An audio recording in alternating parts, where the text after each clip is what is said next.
The owner says that at first blush, some people think it's an old lady's car, but it's not. Hi, it's Bud Wilkinson. Today we're looking at a 1962 Dodge Polara 500. It's a model that wasn't particularly popular when it was released, but sure looks stunning and sporty now. Joe Macaluso of West Haven, Connecticut, has owned his 1962 Dodge Polara 500 convertible since the fall of 2017. The styling back then was considered radical and not, many people thought it was ugly. Frankly, there were comments like, it's a face only a mother could love. And so, these cars didn't survive because of that, and to find one like this is very difficult. Macaluso found the Polara on the other side of the country. I wasn't really looking for one of these, but a friend of mine had one once, and in the back of my mind, I always thought I wanted one. The car came from California. It was sold new in California, so it was a rust-free car. I was very fortunate to find it.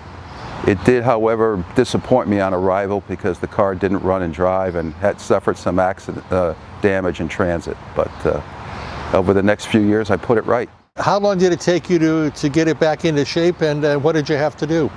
It took me about 3 years. I had to replace the engine. I had to go through all the mechanicals and electrical because I found a lot of work that was improper or poorly done. I had to put a new windshield and top on it because that was what was damaged. It hit the frame of the car carrier. It was a lot of work, but I'm happy I did it. I had a choice when it got here to either unload it to whatever I could get for it or start the process. And it didn't take me long to say, I want this car.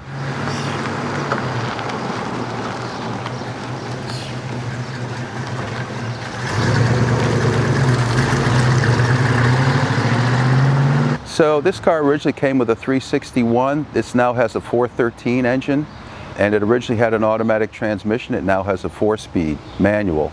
So it looks pretty, but it's got the heart of a muscle car. It drives like a muscle car.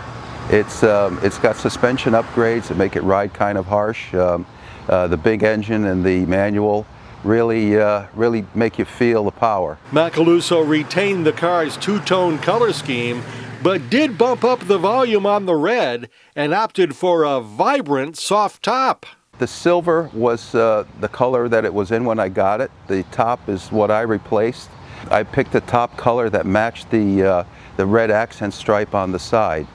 Originally I thought that color might be a little bit too bold, but I'm really happy I've done it now because people really seem to like it. So I assume the top is custom made? Yes. This top is a cloth top instead of the original vinyl, and the color is a custom color. It's called Hot Rod Red. Hot Rod Red fits the car. Fits the car. As far as this feature here, these accents, yep. Is that just decorative, or was there some thought that it was maybe mirrored some feature in the past or something? It's purely decorative, and I think it's meant to look like some sort of vent. They were going for space age styling back in that time, and they thought that this was a cool accent. Do you think it looks better now than it did then? It absolutely has worn well. Many people look at this car and think it's a custom. They can't believe a factory car looks like this, and they really like it.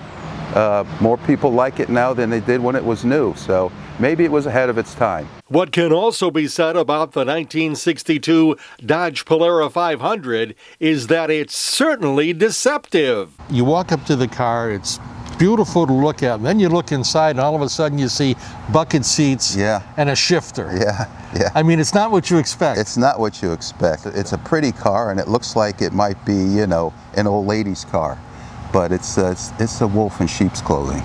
When you start it up and you put it in gear, or even when you hear the idle, you say, wow, this thing is not a slant six. In West Haven, Connecticut, for CT Insider, I'm Bud Wilkinson.